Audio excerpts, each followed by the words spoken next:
Hi అండి, నమస్తే. ఈరోజు వీడియోలో మనం స్వీట్ స్టాల్ స్టైల్లో తయారు చేసుకుని అత్తయ్య తయారు చేసిన కారం బూందీ నేర్చుకుందాం.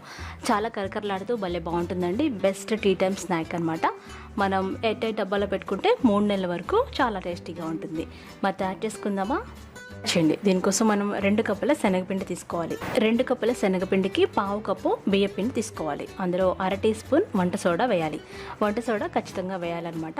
ఈ కొలతలతో మీరు చేసినట్లయితే అచ్చంగా స్వీట్ స్టాల్ స్టైల్లో బూందీ రెడీ అవుతుంది. ఇప్పుడు మనం నార్మల్ రూమ్ టెంపరేచర్ వాటర్తో బాగా కలుపుకోవాలి. దోసల పిండి మాదిరిగా కలుపుకోవాలి.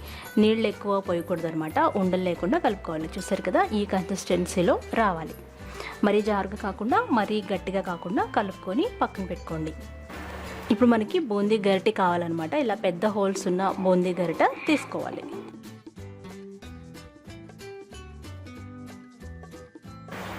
ఇప్పుడు ఒక వెడల్పాటి బాండిలో డీప్ ఫ్రైకి సరిపడా నూనెని కాగబెట్టాలి. నూనె కాగిన తర్వాత మాత్రమే బూందీ గరిటెలోకి ఈ విధంగా మనం తయారు చేసి పెట్టుకున్న శనగపిండి మిశ్రమాన్ని వేసుకొని చేత్తో ఈ విధంగా జరుపుతూ ఉంటే మనకి చక్కటి బూందీ కింద జారుతూ నూనెలో పడుతుందన్నమాట. ఇలా వేసేటప్పుడు మంటని మీడియం ఫ్లేమ్లో పెట్టుకోవాలి. చూసారు కదా, ఈ విధంగా మంచిగా రౌండ్గా వస్తుంది. చూసారు కదా, ఇలా చక్కగా బూందీ రెడీ అవుతుందన్నమాట. దీన్ని మీడియం ఫ్లేమ్లో పెట్టుకుని కొంచెం కలర్ మారేంత వరకు డీప్ ఫ్రై చేసుకోవాలి.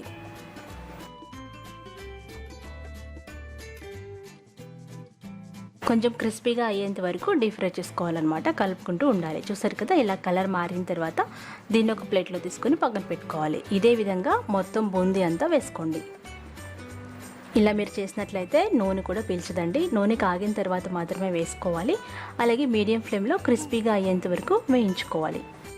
ఇలా బూందీ మొత్తం వేయించి పక్కన పెట్టి ఆ తర్వాత అందులో గుప్పెడు పల్లీలు వేసుకొని డీప్ ఫ్రై చేసుకోవాలి. పల్లీలతో పాటుగా మీకు ఇష్టమైతే జీడిపప్పులు కూడా వేసుకోవచ్చు. ఇక్కడ నేను పల్లీలు మాత్రమే వేయిస్తున్నాను. మీడియం ఫ్లేమ్లో బాగా వేయించుకొని మనం తయారు చేసుకున్న బూందీలో వేసుకొని కలుపుకోవాలి. ఇప్పుడు అందులోనే ఒక గుప్పెడు కరివేపాకు కూడా వేయించుకోవాలి. ఈ విధంగా గరిటెలో వేయించుకుంటే అది తీయడం ఈజీ అవుతుందన్నమాట. కరివేపాకు వెంటనే వేగిపోతుంది. ఆ క్రిస్పీగా తయారైన కరివేపాకును కూడా వేసుకొని ఇప్పుడు అందులో 1 టీ స్పూన్ ఉప్పు, 1 టేబుల్ స్పూన్ కారం వేసుకొని బాగా కలుపుకోవాలి. అంతేనండి, ఈ కారం బూందీ రెడీ అయిపోతుంది. దీన్ని 8 డబ్బాలో పెట్టుకుంటే 2-3 నెలల వరకు తాజాగా ఉంటుంది. ఇది the best tea time snack అండి. మీరు తప్పకుండా ట్రై చేయండి. ఈ కొలతలతో మీరు చేసినట్లయితే బూందీ వేయించుకునేటప్పుడు కూడా నూనె కాగిన తర్వాత మాత్రమే మీడియం ఫ్లేమ్లో పెట్టుకొని వేయించుకుంటే చక్కటి బూందీ రెడీ అవుతుంది. ఈ వీడియో మీకు నచ్చినట్లయితే లైక్ చేయండి, షేర్ చేయండి. అలాగే నా ఛానల్ని సబ్స్క్రైబ్ చేసుకోండి.